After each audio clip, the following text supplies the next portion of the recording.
So I just share a few things. I'll take that. You're all done? Thank you, sir.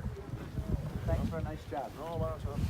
Well, I just Thank you. had a few things about Patrick. You know, he was 16 years old. He was from Britain. I don't know I don't think they said much about Patrick here.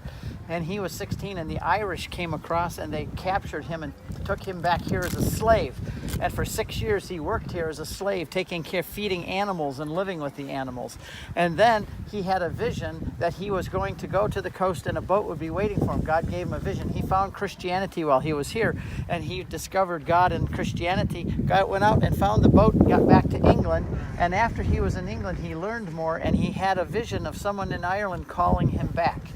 Now this is really amazing, because if you think about it, if they've been captured him and brought him here and kept him as a slave and treated him so poorly for 6 years like that, would you want to come back and try to convert those people and show love and generosity? No, I'd want to get an army together and come back.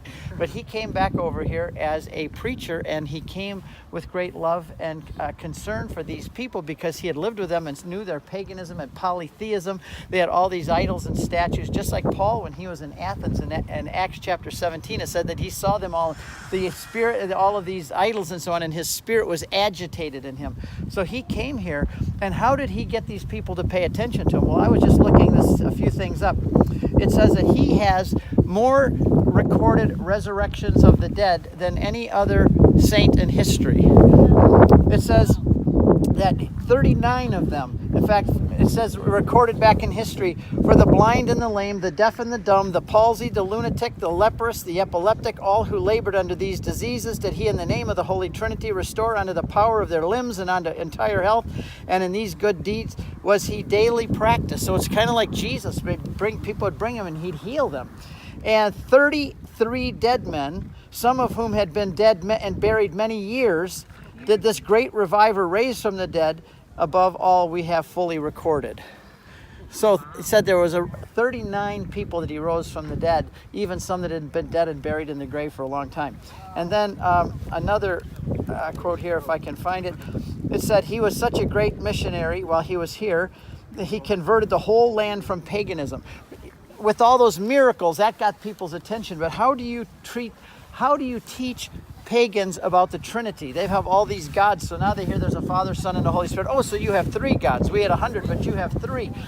This is a whole Old Testament, by the way. Was God trying to get his people to understand that there was only one God? They also wanted to follow all these other gods. And finally, at the end of the Old Testament, he finally gets them to understand there's only one God. And then the New Testament opens up. Okay, now let me tell you that one God is made of 3 persons. And now he's got to start explaining that. So in the Gospels, we're introduced to the second person of the Trinity. In the book of Acts, at the Pentecost, we're introduced to the third person of the Trinity. So it says that, and how did he do that? Well, I just picked this clover over there in the grass. There's a lot of them over there. I took one home every time I've been here from this place. St. Patrick's took a clover with 3 leaves, and he said to the pagans, here is how we understand the Trinity. This is one leaf. See, it's on one stem. One leaf, all one substance. But that leaf is made up of 3 lobes. But those lobes are all co-equal part of this one leaf. There's the Trinity. It's one God, 3 persons, one plant, one leaf, 3 lobes. And that was how he helped them to it's still a good vision of the Trinity. And so then I'll just close with this. It says that he was such a great missionary bishop who converted the whole land of Ireland from paganism, overturning the religions of the Druids. While he was here, he consecrated 350 bishops. He erected 700 churches and ordained 5,000 priests. He said, I cannot count the thousands and thousands that I baptized. In less than 30 years, the whole part of Ireland was Catholic, and he consolidated it into the Christian faith until the Protestant revolt came. And I heard her say, the other guy talk about the Reformation. I was going to interrupt her. I'd bite my tongue sometimes, But all from that time of Patrick, at the end of the 400s, 300s to 400s, he was here. From that point on, he converted this whole island, and it was a Christian nation and a Catholic nation until King Henry VIII came 1,000 years later. And during that time, they were the ones that preserved the writings. Even when the Middle Age and the Dark Ages and the barbarians went raging through the rest of Europe, even to Rome.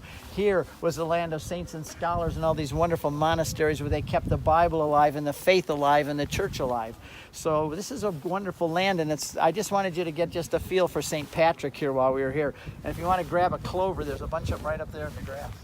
May I say it was my favorite.